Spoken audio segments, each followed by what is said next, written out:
우리가 사무엘하 다윗의 이야기를 우리가 읽고 있는데요.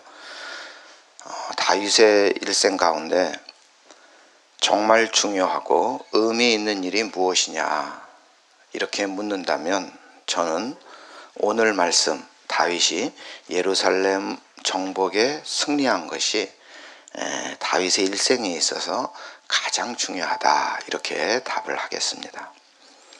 우리는 다윗에 대해서 참으로 많이 알고 있습니다. 다윗 그러면 제일 먼저 떠오르는 게 뭐죠? 골리앗, 그렇죠? 골리앗을 무찌른 이야기가 당연 1등으로 생각날 것입니다. 두 번째, 다윗은 하나님 보시기에 하나님의 마음에 합한 사람이었다 하는 이야기도 우리가 생각이 납니다. 또 누구보다도 하나님을 사랑하는 마음으로 성전을 건축하고 싶었지만 하나님께서 허락하시지 않았다 하는 사실도 우리가 생각나고요. 그럼에도 불구하고 성전 건축을 포기하지 않았죠. 그러니까 성전 건축에 대한 모든 준비에 최선을 다했다는 우리가 다윗의 일생에 있어서 의미 있는 일들이 상당히 많았습니다. 그런데 오늘 예루살렘의 승리는 우리가 다윗을 기억할 때 대부분 잘 생각하지 못하는 일입니다. 하지만 다윗의 일생에 있어서 이스라엘 역사에 있어서도 제일 중요한 업적이 분명합니다. 다윗은 이스라엘의 왕이 되기 위해서 3번이나 기름 부음을 받아야 했습니다.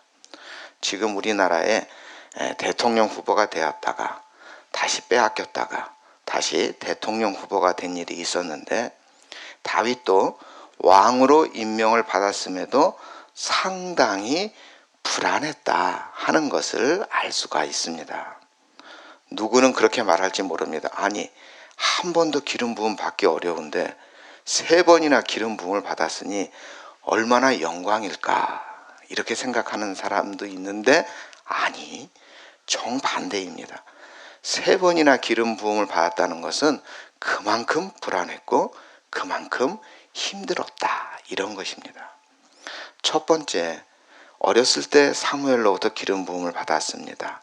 하나님께서 사울을 이스라엘 왕으로 세운 것을 후회하고 사무엘에게 베들레헴 이새의 집으로 가서 그의 아들들 가운데 기름을 부으라 이렇게 말씀하셨죠.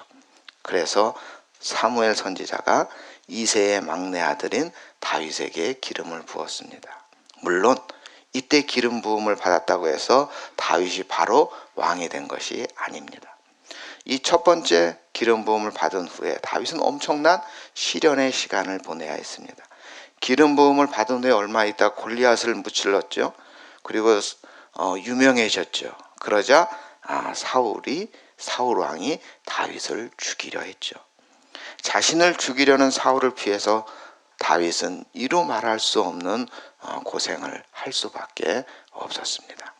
자, 그러던 중에 사울 왕과 또 왕자인 요나단이 길보아 전투에서 전사했습니다. 그러자 유다 사람들이 헤브론에서 다윗에게 기름을 부었습니다. 이게 두 번째입니다. 이게 사무엘하 2장에 나오죠. 이때 다윗은 이스라엘 전체의 왕이 아니라 유다 지파의 왕이었을 뿐입니다.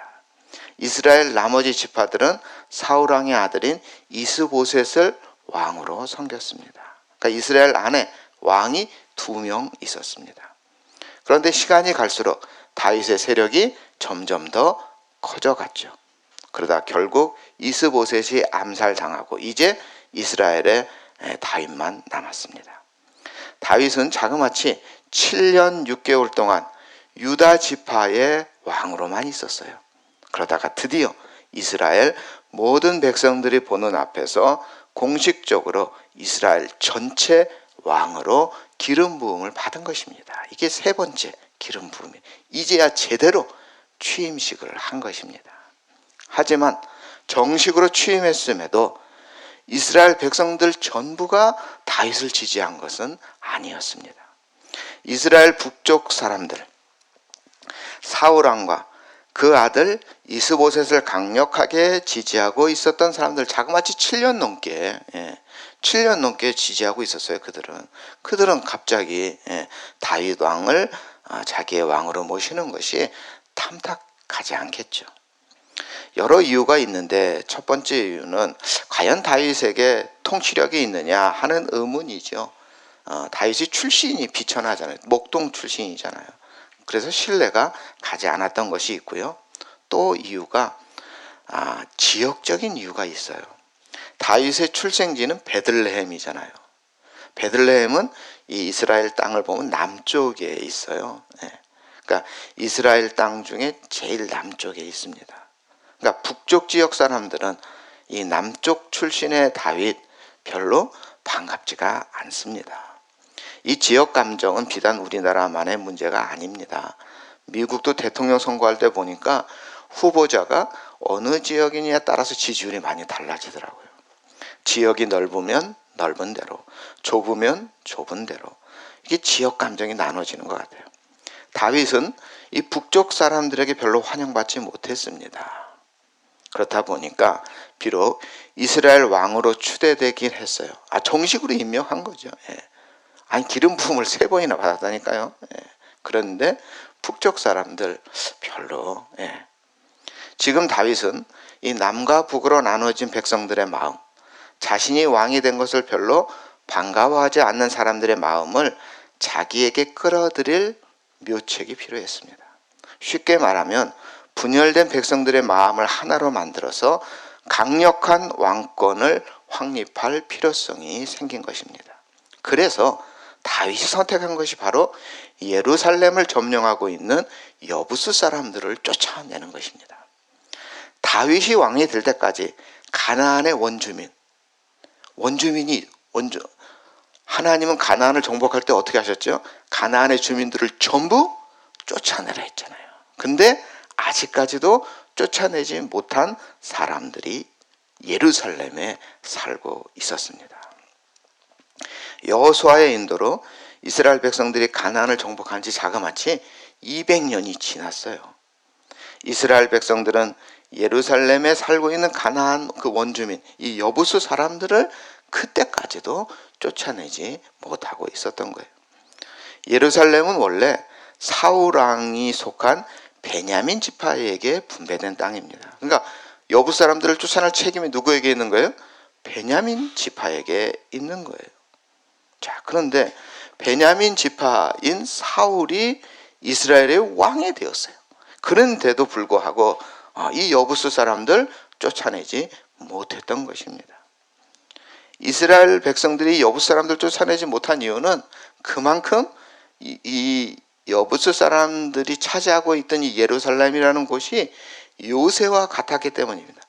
이 예루살렘은 해발 한 760m의 높은 곳에 위치해 있습니다. 더군다나 남쪽과 동쪽은 거의 절벽이에요. 그래서 흰농 골짜기, 기드론 골짜기가 있죠. 자, 그러니까 쉽게 점령하기 너무 어려운 천혜의 요새입니다. 자, 그곳을 200년 넘게 예루살렘을 점령하지 못한 상태. 자, 그런데 이제 드디어 세 번째, 전체 이스라엘로부터 기름 부음을 받은 다윗 왕이 가장 먼저 한 것이 뭐라고요? 이 예루살렘을 정복한 것입니다. 어쩌면 이것은 굉장히 무모한 것인지 모릅니다. 여러분, 오랫동안 누구도 넘보지 못한 것입니다. 더구나 베냐민 지파 출신인 사울왕조차도 못 해낸 일입니다. 그런데 다윗이 여부수를 몰아내겠다고 군대를 이끌고 예루살렘으로 간 것입니다. 그때 여부수 사람들은 군대를 이끌고 오는 다윗을 보고 겁을 먹은 것이 아니라 다윗을 조롱합니다. 우리 6절 우리 함께 읽어보겠습니다. 왕과 그의 부하들이 예루살렘으로 가서 그 땅 주민 여부스 사람을 치려하매 그 사람들이 다윗에게 이르되 내가 결코 이리로 들어오지 못하리라. 맹인과 다리 저는 자라도 너를 물리치리라 하니 그들 생각에는 다윗이 이리로 들어오지 못하리라 하며 내가 감히 여길 점령하겠다고 웃기는 소리 하지 마라. 우리는 소경과 절뚝발이만 가지고도 너를 이길 수가 있다. 이거 엄청난 모욕이죠. 너 까불지 마라 이런 거예요. 예. 그만큼 이 예루살렘이라는 곳을 점령하기가 쉽지 않아요. 예. 그런데도 다윗은 굳이 왜 예루살렘을 점령하려고 하는 것일까요? 이건 정말 큰 모험입니다. 만일 예루살렘을 점령하려고 군대를 이끌고 갔다가 점령하지 못한다면 어떻게 될까요? 이제 막 왕이 된 다윗에게 엄청난 정치적인 부담이 될 것입니다. 예루살렘은 지리적으로 아주 중요한 곳에 위치해 있습니다. 남과 북을 연결하는 교차 지점에 예루살렘이 있어요. 어쩌면 지금까지 이스라엘이 남과 북으로 나누어져 있었고 또 나중에 또 남과 북으로 나눠지잖아요. 예, 이것이 아마 이 예루살렘의 이 위치 때문에 그런 걸 수 있습니다. 예. 이것을 잘 알고 있는 다윗은 이 지정학적으로 중요한 이 예루살렘을 점령함으로써 이 남과 북에 나눠진 감정의 골을 통합하려고 한 것입니다. 베냐민 지파 출신, 베냐민이 책임져야 하는 그 예루살렘, 그것도 우리가 점령하지 못했어요. 그렇다면 다윗이 성공하면 베냐민 지파 사람들도 다윗을 인정할 거 아니겠습니까? 사울 왕보다 더 강한 지도자라 인정받을 수 있는 것입니다. 이처럼 예루살렘을 점령하는 것은 다윗의 정치적 지도력에 대한 시험대라고 할 수 있습니다. 다윗은 자신의 정말 모든 것을 걸고 이 예루살렘으로 나아간 것입니다. 물론 쉽지 않습니다. 여부스 사람들이 조롱한 것처럼 예루살렘을 점령한다는 거 쉽지 않습니다. 그럼에도 다윗은 여부스 사람들을 예루살렘에서 몰아내는데 성공했습니다. 예루살렘은 높은 고지대에 위치한 초롱성인데 아무리 초롱성이라 하더라도 약점이 있겠죠. 이 고지대의 약점은 물을 구하기가 쉽지 않다 하는 것입니다. 예루살렘도 물을 구하기가 쉽지 않아요. 그래서 당시 여부스 사람들은 이 예루살렘성 밖에 기혼샘이라는 곳에서 물을 끌어다 사용했어요. 그런데 문제는 전쟁이 일어나요. 그러면 제일 먼저 여러분 영화 같은 데서 보면 그 성을 다 뺑 둘러싸지 않습니까? 포위하죠. 그러면 물 들어갈 수 있습니까? 없습니까? 못 가지 않습니까? 그래서 여부스 사람들은 지하 터널을 만들었어요. 그래서 기온샘에서 예루살렘 성으로 지하 터널을 파서 비상시에 물을 끌어올 수 있게 한 거죠. 저는 이 성지순례 가보지 못했거든요. 이 예루살렘에 못 가봤는데 이 성지순례 갔다 오신 분들이 쓴 책에 보니까 여부스 사람들이 파놓은 지하 터널이 오늘날까지도 남아있다 그럽니다. 예. 혹시 갔다 오신 분이 있는지 모르겠네요. 예.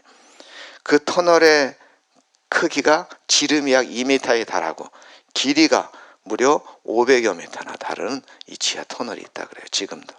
그 어마어마한 터널을 통해서 기온샘에서 예루살렘 성 안으로 물을 끌어왔습니다. 그러니 전쟁이 나서 예루살렘을 포위한다 하더라도 물 걱정할 필요가 없었던 것이죠. 그런데 다윗은 이 비밀 터널을 알고 있었습니다. 그래서 8절에 보면 다윗은 군대를 보내면서 어디로 올라가라 그래요? 수구로 올라가라 이렇게 작전을 지시합니다. 이 여부스 사람들은 다윗이 그 비밀 터널을 알고 있으리라고 아마 생각지도 못했던 것 같아요. 그래서 대비가 소홀했고 결국 예루살렘 성을 다윗이 점령할 수가 있었습니다. 그렇게 해서 예루살렘을 점령한 다윗은 그 성 이름을 자기 이름을 따서 뭐라 불렀습니까? 다윗성이라 불렀습니다. 우리 10절 우리 함께 읽어보겠습니다. 만군의 하나님 여호와께서 함께 계시니 다윗이 점점 강성하여 가니라. 하나님이 함께 했어요. 그러니까 자기가 잘나서 이겼다고 생각하지 않았어요. 다윗은 하나님이 함께해서 승리했다고 생각했죠. 예루살렘을 점령한 이후 다윗은 하나님의 도우심으로 점점 강해지고 하나님이 함께 계셔서 내가 형통했다 이렇게 고백하죠. 우리 12절 말씀도 우리 함께 있습니다. 다윗이 여호와께서 자기를 세우사 이스라엘 왕으로 삼으신 것과 그의 백성 이스라엘을 위하여 그 나라를 높으신 것을 알았더라. 예. 다윗이 뭘 알았다고요? 내가 너무 힘이 세. 내가 너무 전략 전술을 기가 막히게 세워. 나 천재야. 이거 알았다는 거 아니죠. 예. 다윗이 뭘 알았습니까? 나를 누가 세웠어요? 하나님이 세우셨어요. 예. 정말 나를 높인 건 누구예요? 하나님이에요. 예. 그제서야 다윗이 마음을 놓았어요. 예. 예루살렘을 점령하고 난 후에 드디어 다윗은 이제 정치적으로 지도력을 확인받게 되고 그제서야 다윗이 안심합니다. 하나님께서 이 나라를 나에게 맡기셨고 하나님께서 이 나라를 높이실 거야. 이런 믿음을 다윗은 가지고 있었습니다. 예루살렘 성을 점령함으로 다윗의 정치적인 지도력을 확고히 하는데 아주 중요한 것이 되었고 이 예루살렘 점령으로 이스라엘 역사상 다윗은 가장 위대한 왕이 될 수가 있었던 것입니다. 우리 성도님들, 이 말씀이 오늘 우리에게 무슨 의미가 있을까요? 우리 안에도 여부수가 점령하고 있는 예루살렘 같은 것은 없었는가 하는 것을 한번 생각해 보시기 바랍니다. 반드시 쫓아내야 하는데 아직까지도 쫓아내지 못한 채 어쩔 수 없이 그냥 자포자기하고 살기로 하고 있는 내 삶의 여부수는 없는가? 때로는 그것 때문에 되는 것이 없다고 생각하는 것이 여부수입니다. 무언가 하려고 할 때마다 나의 발목을 잡는 나의 잘못된 습관이 여부수라 하겠습니다. 열심히 신앙생활 하려고 할 때마다 나를 낙담시키고 또 시작할 용기를 내지 못하는 것, 그것이 바로 여부수입니다. 도무지 내 힘으로 해결할 수 없다고 생각되는 커다란 문제, 그것이 바로 여부수입니다. 내 삶을 가로막고 있는 커다란 장애물, 그것이 바로 여부수죠. 너무 철옹성 같아서 내 삶에서 벗어버려야 되겠다 생각조차 감히 못하도록 하는 것이 있다면 그것이 바로 여부수입니다.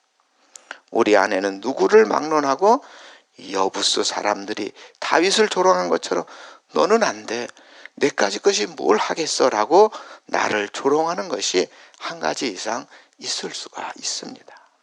그러나 분명히 기억하시기 바랍니다. 나를 힘들게 하고 내가 해결하지 못하고 아직까지 내가 갖고 있는 그 어떤 것이라도 할지라도 그곳에도 약점이 있습니다. 내 삶을 힘들게 만드는 그 어떤 장애물이나 문제라 하더라도 반드시 비밀 터널이 있습니다. 잘 살펴보면 약점이 있고 내가 뚫고 들어가서 무너뜨릴 수 있는 약점이 있습니다. 기도하면서 그것을 찾아야 합니다. 하나님께서 지혜를 주셔서 그것을 깨달아야 합니다. 그래야 내 안에 있는 여부수를 쫓아낼 수가 있는 것입니다. 다윗이 골리앗을 무찌르러 갔죠. 다윗이 어떻게 갔습니까? 양을 칠 때 쓰는 막대기, 또 물맷돌을 가지고 골리앗을 맞서러 나갔습니다. 그때 골리앗은 어떻게 나왔습니까? 완전 무장을 했죠. 머리에는 노트구를 썼습니다. 몸에는 갑옷을 입었는데 그 갑옷의 무게가 50kg이 넘어요. 심지어 온 몸 머리부터 발끝까지 다 갑옷으로 덮여 있습니다. 거기에 돌멩이 하나 맞아도 전혀 흠집 하나 나지 않습니다. 그것도 모자라서 이 골리앗 앞에는 누가 서 있었습니까? 커다란 방패를 들고 있는 방패병이 서 있었습니다. 그러나 그 골리앗이라 하더라도 약점이 있었죠. 골리앗이 어디에 돌을 맞았습니까? 이마에 맞았지 않습니까? 그 온 머리부터 발끝까지 갑옷을 둘러싸서도 비어있는 곳이 있었어요. 약점이 있었습니다. 다윗은 그곳에다가 물매를 던졌습니다. 우리 성도님들도 내 안에 나를 힘들게 하는 것들, 내가 내 힘으로 이길 수 없다고 생각하는 것들을 가만히 관찰해 보면 반드시 약점이 있습니다. 내 지혜와 내 지식으로 찾아내기 힘들다면 우리는 하나님께 기도하면 됩니다. 하나님은 우리에게 약속하셨습니다. 너희 중에 누구든지 지혜가 부족하거든 모든 사람에게 후히 주시고 꾸짖지 아니하시는 하나님께 구하라. 그리하면 주시리라. 다윗은 기도하는 사람이었습니다. 기도했기에 약점을 찾을 수 있었던 것입니다. 하나님께 지혜를 구하면 하나님께서 우리에게 지혜를 주십니다. 반드시 주신다고 약속해 주셨습니다. 벌써 5월입니다. 올해 계획 중에 이루지 못하는 것 있으시지 않습니까?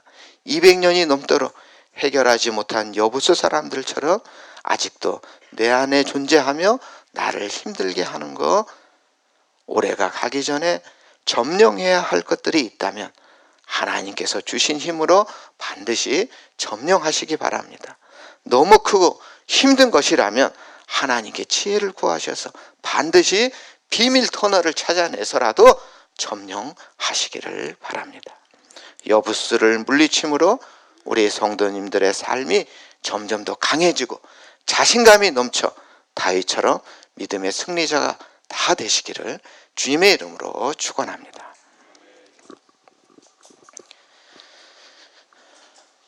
사랑의 하나님, 우리 모두 하나님의 사랑을 마음속에 새기고 이제 다 같이 일어나 진리의 빛을 발하는 삶을 살게 하여 주시옵소서. 다윗이 여부수 사람들을 몰아내는 일이 결코 쉽지 않았지만 하나님이 주신 지혜로 승리할 수 있었던 것처럼 오늘도 내 안에 있는 나의 발목을 잡는 여부수를 주님의 지혜와 믿음으로 승리하게 하여 주시옵소서. 우리 안에 모든 무거운 짐을 주님께 내려놓게 하여 주시옵소서. 먼저 우리의 믿음을 굳건하게 하여 다윗처럼 기도에 힘쓰며 나아가 정말 내 안에 여부수를 물리치게 하여 주시옵소서. 이 새벽 정성을 다한 예물이 있습니다. 하나님 기뻐 받아주시고 흠양하여 주시옵소서. 역사의 주관자이신 하나님의 영접을 받은 우리가 그리스도인답게 경건하게 살아가게 하시고 우리의 삶이 우리 개인의 보람일 뿐 아니라 우리를 다 받아주신 하나님의 큰 기쁨이 되게 하여 주시옵소서. 우리를 구원하신 예수님의 이름으로 기도드립니다. 아멘.